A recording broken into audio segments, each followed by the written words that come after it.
Kumusta, mga kaibigan?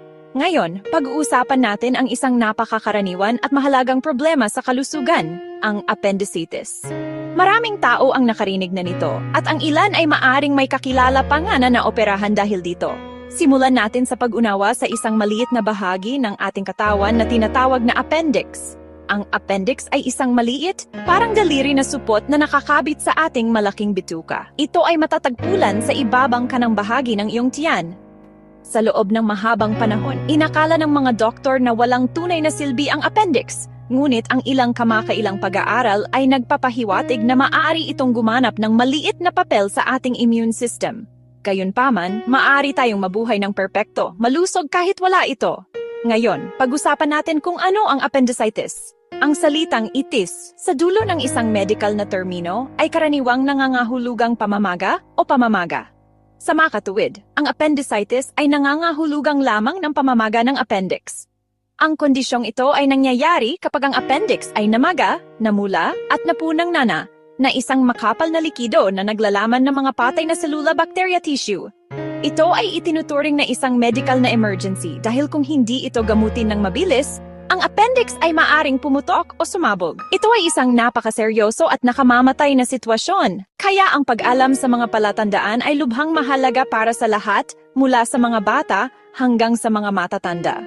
Ang maagang pagkilala sa mga sintomas ng appendicitis ang pinakamahalagang hakbang upang makakuha ng napapanahong paggamot.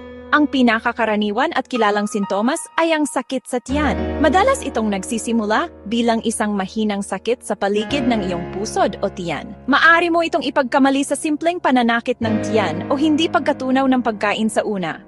Ngunit, sa loob ng ilang oras, ang sakit na ito ay karaniwang nagiging mas matalas at mas matindi. Pagkatapos ay lumilipat ito o gumagalaw mula sa lugar sa paligid ng inyong pusod patungo sa ibabang kanang bahagi ng inyong tiyan. Ang partikular na lokasyong ito ay kilala bilang McBurney's Point. Isa sa mga pinakakaraniwan ay ang pagkawala ng gana sa pagkain. Madalas itong sinasamahan ng pagduduwal at, sa ilang kaso, pagsusuka. Ang bahagyang lagnat ay maaari ding lumabas habang sinusubukan ng inyong katawan na labanan ang impeksyon sa loob ng appendix. Karaniwang nasa pagitan ng 99 at 100.3 degrees Fahrenheit o mga 37.2 hanggang 38 degrees Celsius. Maaari ka ring makaramdam ng pangkalahatang hindi maganda ang pakiramdam o sakit. Ang sakit ay madalas na lumalala sa anumang uri ng paggalaw tulad ng paglalakad, pag-ubo o maging sa malalim na paghinga. Maraming pasyente ang nakakahanap ng ginhawa sa pamamagitan lamang ng paghiga ng tahimik, madalas na nakabaluktot sa posisyon ng fetus upang maibsan ang presyon sa kanilang tiyan. Ngayon na alam na natin ang mga sintomas, tuklasin natin kung ano ang sanhi ng appendicitis sa unang lugar. Ang pangunahing sanhi, isang pagbara sa lining ng appendix. Ang pagbara na ito ay nakakulong sa bakterya sa loob ng appendix na nagpapahintulot sa kanila na bilis na dumami at magdulot ng impeksyon. Isipin ito na parang baradong tubo ng kanal. Ang mga nilalaman ay walang mapupuntahan at bumubuo ang presyon. Ang presyon ay humahantong sa pamamaga at pagbuo ng nana.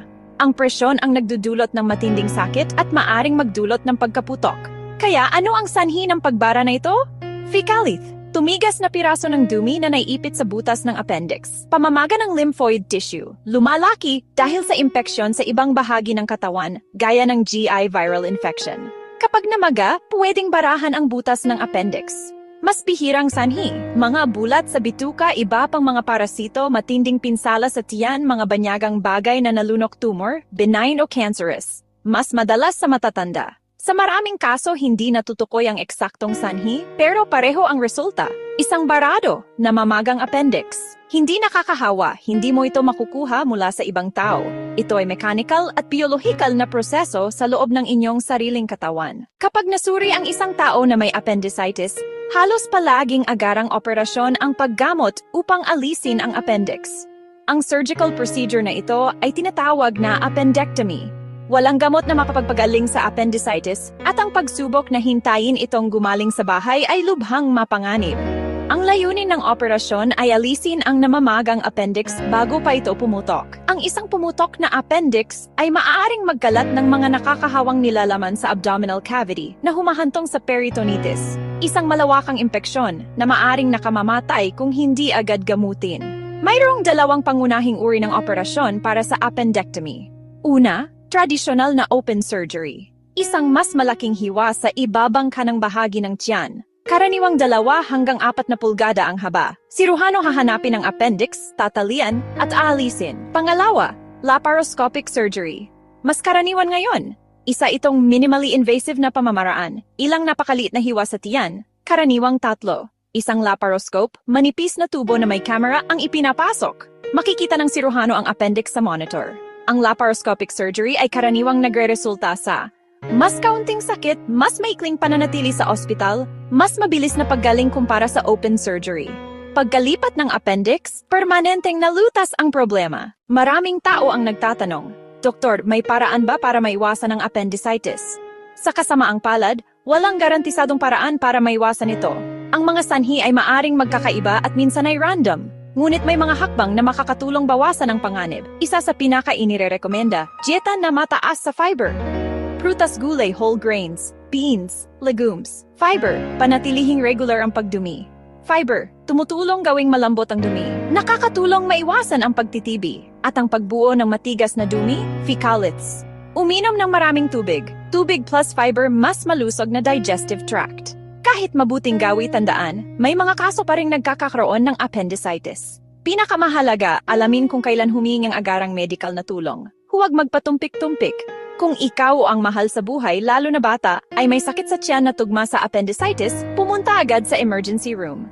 Bantayan, sakit na nagsisimula sa paligid ng pusod, lumilipat sa ibabang kanang tiyan, lumalala ng progresibo, sinasamahan ng pagkawala ng gana, pagduduwal o lagnat. Huwag kumain, huwag uminom ng gamot sakit, huwag antacids, huwag laxatives.